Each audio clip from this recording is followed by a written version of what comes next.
Hey there, comic book community. My name is Joe, and you're watching 360 Comics. Over the weekend, I took a trip up to the legendary Quakertown Farmers Market, aka QMart, and I was about to leave thinking that I struck out, but then my comic book hunting hat brought me some good luck, and in that last row of vendors, there was an older couple selling comic books from the 1950s. Stay tuned to see what I got. We are doing weekly giveaways for the month of September, and this first week's prize is this copy of Batman 497, the classic story, The Breaking of the Bat, with this die-cut cover from 1993. If you want to win this, all you have to do is subscribe to the channel, like this video, and leave a comment on it. And you can also like and leave a comment on our video from Monday and our video that's coming out on Friday. Those will give you additional entries. I'll be picking a winner live on Instagram Sunday night. For those of you who don't have the pleasure of living in Southeast Pennsylvania, I present to you QMart. They have a huge long row of shops and stalls, as well as a bunch of food places indoors, and then you can travel outdoors to see the vendors set up on the weekend outside. There are tons of stalls, all different kinds of things, and of course this week I did find some comic books. I stumbled across this box and almost missed out on it, but someone turned down the offer that the vendors were asking for. So I got a nice, look at that, an Atlas comic. We'll get to that in a little bit. Look at this box. How are you going to turn this down for $100? I don't know, but I certainly didn't. Initially, when I walked up to the table, there was actually someone already talking with the vendor about the comic books. They were asking to buy the entire lot. The vendor said they wanted $100 for everything, which is a great price on 70-some comics from the 1950s. But the guy was insisting that he would pay $80 at most, and they did not accept that offer, and he turned down the $100 from them. So he ended up walking away, and he wasn't more than a few steps away when I turned around to the vendor and said, "You guys asking $100 for everything?" They said, "Yes." I said, "I'll take it." I didn't even have to look through it. I saw a couple of books that were from the 1950s. They were 10 centers. I saw an Atlas comic, which, you know, is the company that became Marvel. We'll get to that later. So it was just a no-brainer. Let's take a look at some of the less cool stuff really quickly before we get into the bigger books. The couple who sold me this collection were the original owners who bought these books off of the rack in the 1950s. And they collected pretty much the typical stuff from that time. We've got a bunch of Classics Illustrated, which were comic versions of famous novels. They have great artwork, but they don't hold a ton of value because there's just so many of them out there. Same thing with Archie. There's a lot of great Archie books, but most of them are pretty low value, except for the really, really big keys, which unfortunately there were no massive ones in this collection, but you will see a pretty cool one later in the video.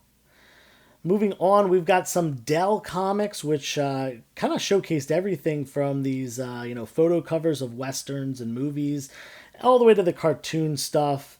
Not something that I collect, but definitely pretty cool. And there was some miscellaneous stuff as well from Harvey and Charlton and other comic publishers from that time period.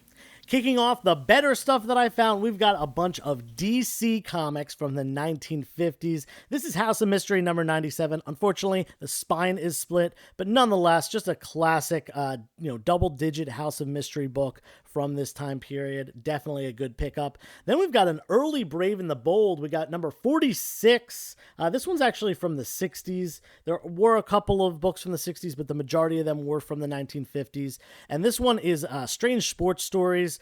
Not something that really interests me too much, but I'm sure there are collectors out there that grab stuff like this.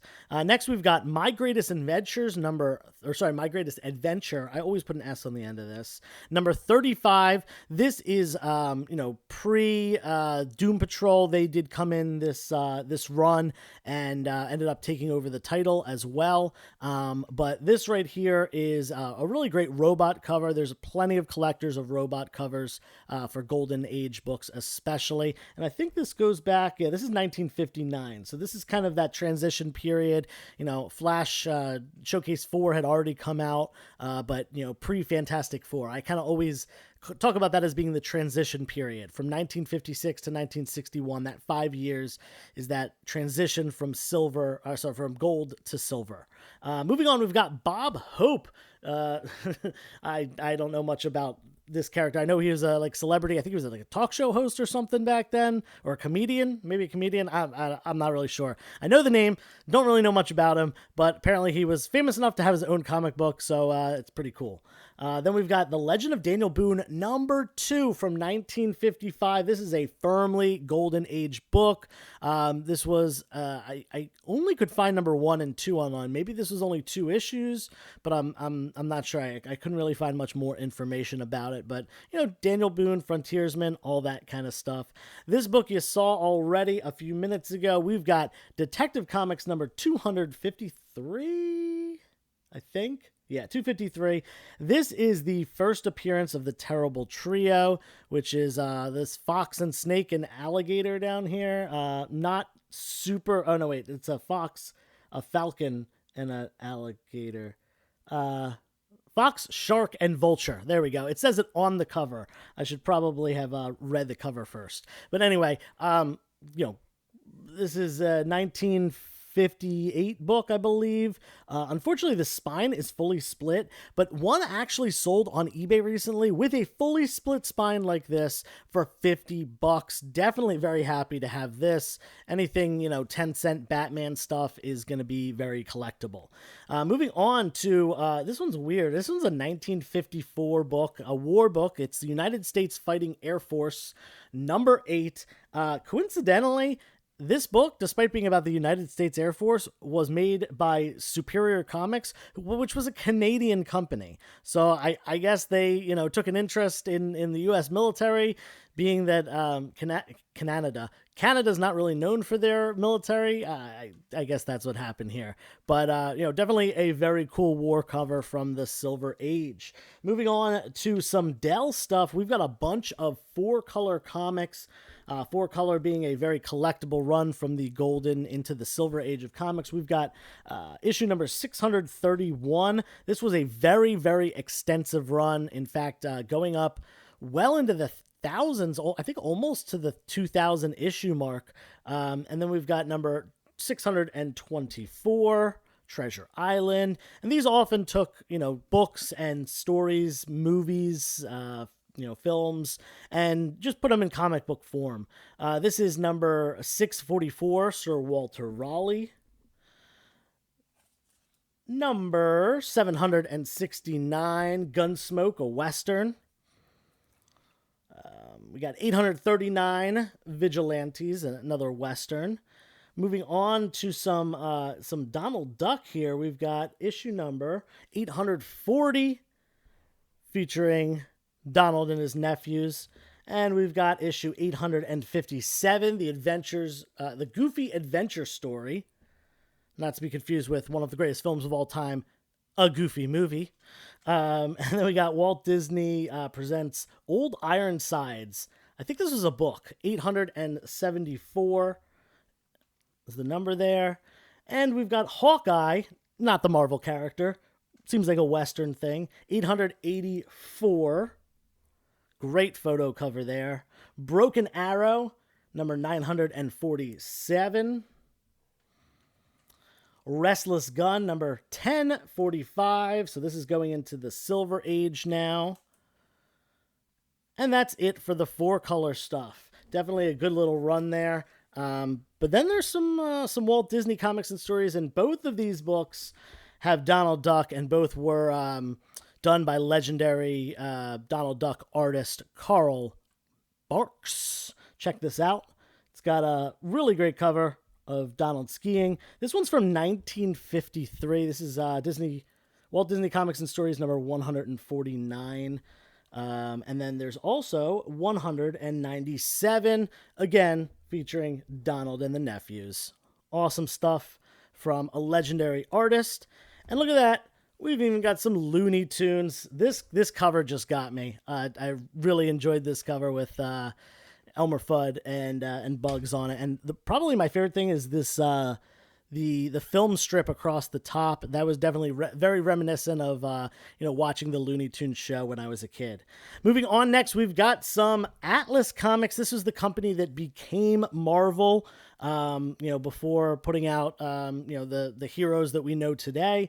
They did a lot of westerns, a lot of horror, stuff like that during the 50s. And this is Homer, the Happy Ghost. I can't find issue number 8. There we go. Issue number 8 seems like a ripoff of Casper the Friendly Ghost, but I'm not sure which came first. I might be wrong about that, but definitely seems like that kind of a character. Next, we've got Marines in Battle number 14. Like I said, they also did a lot of war-related things. This is definitely one of them. And Mystery Tales number 45. If you follow me on Instagram, I posted this the other day. This was one of my favorite finds. Unfortunately, the cover is completely split, but nonetheless, this book holds a value in lower grade in this condition of anywhere from like $40 to $50. Really happy about that. It has Steve Ditko interior art, and the cover is by Sal Brodsky. Then we've got Two Gun Western. This is all the way back from 1956. This is issue number 6. Great cover. I'm not a big Western guy, but this is definitely this kind of like, duel scene in the middle of town. Very classic. We just saw it in Book of Boba Fett with Cad Bane. So I love that kind of stuff. Moving on, we've got a really interesting one here. This is, I guess, a sports related comic book called Dick Cole. And this blew me away because the cover art is by legendary Golden Age artist L.B. Cole. Not to be confused with Dick Cole. Don't think they're related at all. But when I looked this up, I saw that L.B. Cole was listed as the artist on the cover, and his signature is down at the bottom. Not the book is signed, but he signed, the cover before it was put on. Love his work, especially on sci-fi stuff. Definitely check out his Golden Age work. Next, we've got Lash LaRue Western number 32. There is nothing special about this book, in my opinion, other than the fact that it's a double cover, something that I collect for myself. This is certainly staying in the personal collection for now. Might end up whittling down some of my double covers at some point. This would probably be one. I don't know. It'd be hard to get rid of this one just because of the age of the book. It's from 1952. So, a Golden Age book. This is certainly my only Golden Age double cover that I have. So, I'll probably end up keeping it just because of the rarity. Then we've got Archie's Madhouse number 28. I believe this is the 5th appearance of Sabrina the Teenage Witch. Her first appearance was in Madhouse 22, I think. But yeah, she was in this run before getting her own run in the early 60s. This, I'm a big Sabrina fan, having grown up with the Melissa Joan Hart show, and currently I'm kind of on and off watching Chilling Adventures, which is right now on Netflix. So this one I'm probably gonna end up keeping for myself. I'm not really sure yet. Haven't decided.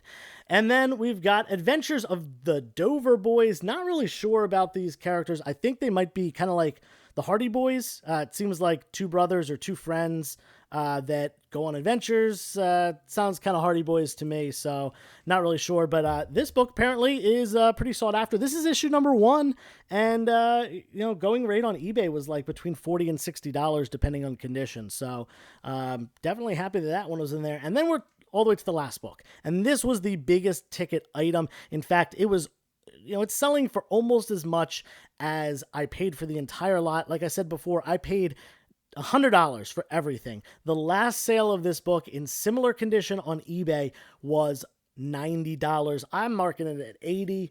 Gonna try to move this. We got Atom Age Combat number 1. This is from 1958. So kind of in that transition period, like I've spoken about. It's from St. John's Comics. And I think anything that has to do with, atomic warfare and, post-World War II, Cold War kind of stuff, I think that a lot of these covers and these stories become very collectible because not only comic people want it, but also history people and war historians and stuff like that. Other people want these items other than just comic book collectors. So they end up holding quite a bit of value. This one certainly has a great cover. Again, not really my cup of tea for what I collect. I'm more of a superheroes and horror guy, but there are certainly people out there that like this kind of stuff. Like I said, I paid $100 for everything you saw in this video today, and a couple more like really junky coverless things that I didn't bother really showing off. But I think the total value, the way I price things, it comes out to like about $900. Even if I get significantly less than that, say I get half of that, which I never really sell things 50% off, but if I get half of that, it's $450. That's a quadruple up, more than a quadruple up already from the $100 that I invested. And the really great thing is that I bought this from the original owners, the people who bought this off the shelves. That is one of my favorite things, buying from people who grew up loving and reading this. And I stayed there, I chatted with them for a little bit, and told them about my channel and what I do, and how I keep some stuff for myself, and I sell some stuff to other members of the comic book community. They thought that was really cool. Hopefully they check out the channel and see this. I don't know, I gave them my card. But anyway, hope you enjoyed the video. Give it a thumbs up for a like and leave a comment down below for our weekly giveaway. Tell me what you think of this haul. And until next time, turn the page, wash your hands.